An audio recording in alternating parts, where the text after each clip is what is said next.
চুয়াডাঙ্গা বিবর্ণ শোরুমে শপিং করতে এসে কুষ্টিয়ার ভাইরাল বিথি ভাবি ও মানিক ভাইয়ের সাথে যে এইভাবে দেখা হয়ে যাবে আমি তো কখনোই ভাবিনি। আর ওদের সাথে দেখা হয়ে আমার যে এত এত ভালো লেগেছে তা বলে বোঝানোর মতো না। আসসালামু আলাইকুম সবাইকে। আমি এসেছিলাম এই যে বিবর্ণ শোরুমে শপিং করার জন্য, আর এসে দেখি এই যে সেই ভাইরাল বিথি ভাবি এখানে বসে আছে। আর ভাইরাল বলার কারণ হচ্ছে এই যে নেট দুনিয়ায় বিথি ভাবি সত্যি একটা ভাইরাল পারসন। আর তার ভিডিওগুলো কিন্তু সবাই দেখে, সবাই তাকে চেনে, এই কারণে কিন্তু আমিও তার বড় ফ্যান। আর এইদিকে যে বিথি ভাবির সাথে একটু কথা বলতেছিলাম, এই যে মানিক ভাইয়ের সঙ্গেও কথা বলতেছিলাম। আর এইদিকে বিথি ভাবির সাথে মানিক ভাইয়ের সাথে সামনাসামনি দেখা হয়ে তো এত এত ভালো লাগছিল যা বলে বোঝানোর মতো নয়।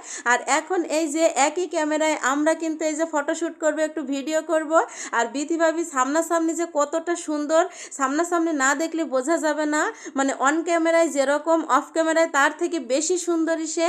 আর এদিকে এই যে আমরা একটু পোস্ট দিয়ে ছবি উঠতেছিলাম, আর এদিকে শোরুম উদ্বোধনের কাজ চলতেছিল। আর এই যে আমার মেয়ে আর বিথি ভাবির ছেলে আয়ান বাবু খুবই মিশে গিয়েছে। ওরা তো মানে যতক্ষণ পর্যন্ত এখানে ছিলাম ততক্ষণ কিন্তু ওরা এদিকে খেলতেছিল। আর বিথি ভাবির সাথে আমি তো খুবই মানে পার্সোনালিভাবে মিশে গিয়েছি, অনেক গল্প করেছি, দেখতেই পারছেন আপনারা।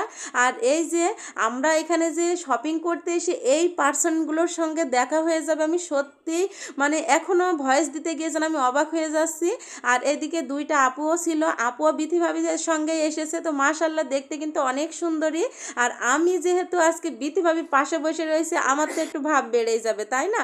আর এইদিকে তানহা বাবু একটু পড়ে যে ব্যথা পেয়েছে, সে খুবই আমাকে জ্বালাচ্ছিল, কষ্ট দিচ্ছিল।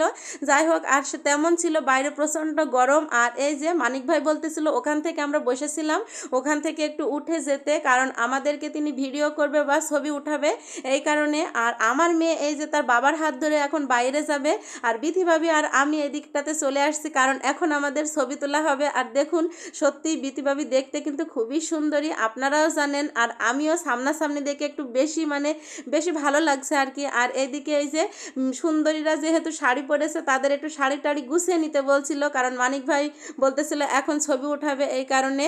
আর এইদিকে আমরা এই যে একই ফ্রেমে সবাই ছবি উঠে নিলাম, ভিডিও করলাম। আর মানিক ভাই এই যে আপুটার ফোন নিয়ে তার পেজ সম্পর্কিত কথা বলতেছিল, আর আমরা বিথি ভাবি আর আমি এখানে দাঁড়িয়ে একটু গল্প করতেছিলাম। যাই হোক, আজকের দিনটা আমার খুবই ভালো লেগেছিল বিথি ভাবি আর মানিক ভাইয়ের সঙ্গে দেখা হয়ে। তো এইভাবে যে এইখানে আমি দেখা করতে পারবো সত্যি স্বপ্নের মতনই লাগতেছিল। তো অনেকে এখন অনেক কথাই বলবেন, যাই হোক, কারোর কথায় আমার কিছু আসা যায় না। আর এইদিকে এই যে আমাদের মানে চুয়াডাঙ্গায় নতুন বিবর্ণ শোরুম উদ্বোধনের এই যে উদ্বোধন করতেছে অনেকে, মানে যাদেরকে ইনভাইট করা হচ্ছে তাদেরকে। আর একই ফ্রেমে এই যে আমরা একটু সেলফি উঠলাম বা ভিডিও করলাম।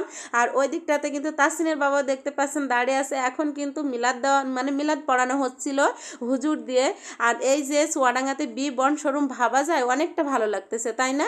আর এই যে এই দিকে কিন্তু আয়ান বাবু দেখুন তানা বাবুর সাথে কত দুষ্টুমি না করতেছে, আর তানা বাবু খুবই কান্না করতেছিল। তো ফাইনালি অনেক গল্প স্বল্প করে এখানে এই যে এখান থেকে এখন বিদায় নেব। তো ভাইয়াকে বলতেছিলাম আমাদের বাসায় আসার জন্য, ভাইয়া বলতেছিল এখান থেকে বেরোতে রাত হয়ে যাবে, নেক্সট টাইমে আমার বাসায় আসবে, তারা বলেছে, আমাকে কথা দিয়েছে।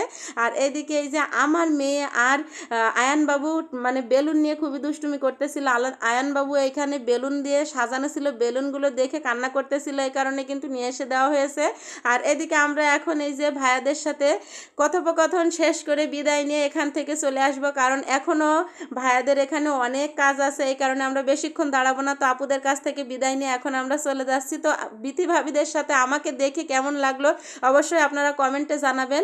তো আবারও দেখা হবে পরবর্তী কোনো ভিডিও নিয়ে, সেই পর্যন্ত কিন্তু সবাই সুস্থ থাকবেন, ভালো থাকবেন, আর আমাদের জন্য বেশি বেশি দোয়া করবেন। আমার পেজটিকে লাইক কমেন্ট শেয়ার করে দিবেন। আল্লাহ হাফেজ সবাইকে।